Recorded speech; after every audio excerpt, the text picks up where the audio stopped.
Simcenter 3D now enables you to use smart virtual sensing to predict the remaining useful lifetime of your structure under operational loads. It expands the measurement from strain to operational loads. The estimation framework does this by augmenting the test data with FE model predictions. By using operational load analysis to provide damage information, we can create virtual damage sensors for critical locations. Most important, all the methods are provided in an integrated workflow.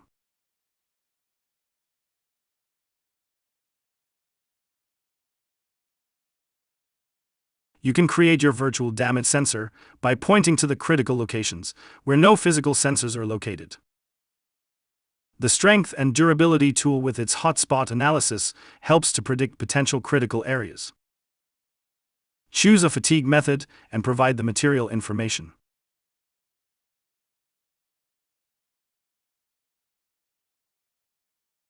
In this way, you can get the damage information, such as remaining useful lifetime, accumulated damage history, and damage increment.